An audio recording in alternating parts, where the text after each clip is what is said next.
ప్రధానమంత్రి స్థాయి వ్యక్తిని గౌరవించకుండా ఒక కేంద్ర మంత్రి స్థాయినటువంటి రాష్ట్ర అధ్యక్షుని హోదా కిషన్ రెడ్డి గారి విషయంలో కనీసం గౌరవం లేకుండా బూతులు మాట్లాడేటువంటి ప్రయత్నం చేసేటువంటి ఆ వ్యక్తులను చూసి ఏమనుకోవాలో కాంగ్రెస్ పార్టీ తెలంగాణ రాష్ట్ర ఇన్ఛార్జ్ అయినటువంటి వారు చెప్పాలి.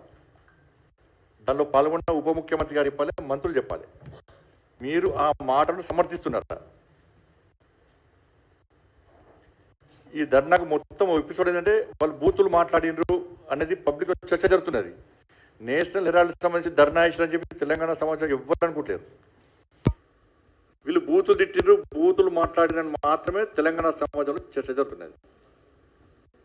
కొన్ని నేషనల్ హెరాల్డ్ సంబంధించి బీజేపీ కూడా సంబంధం ఉందంటే ఏమి లేదు.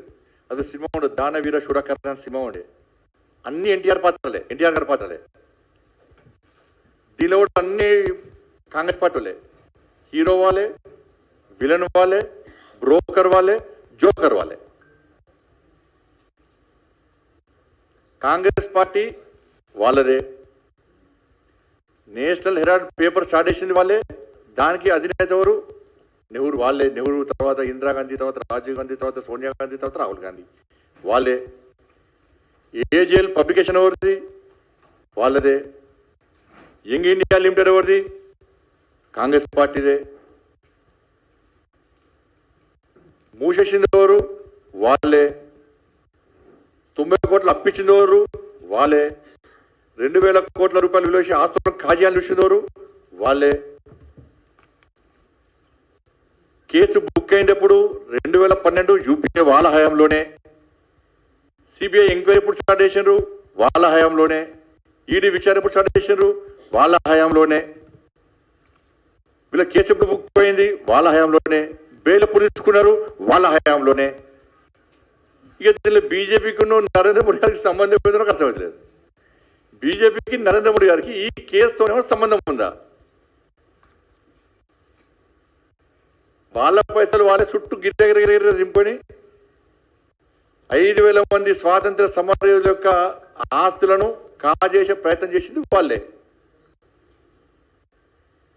ఇప్పుడు 1938 అప్పటి కేసు ఇది. నెహ్రూ రేషరు నేషనల్ హెరాల్డ్ పత్రికను స్థాపించారు.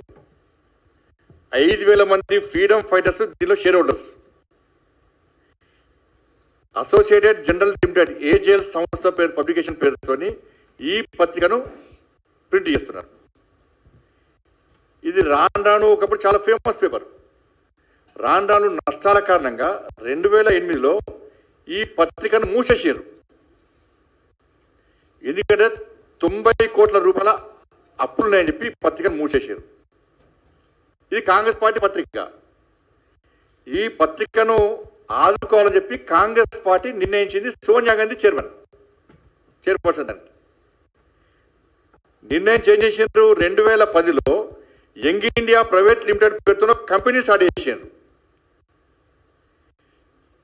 ఇందులో ఎవరు మెంబర్స్? సోనియా గాంధీ, రాహుల్ గాంధీ గారు, శ్యామ్ పిట్రోడా అంకుల్, మోతిలాల్ వోరా, సుమంత్ దుబే, అంతా కాంగ్రెస్ పార్టీ నాయకులే.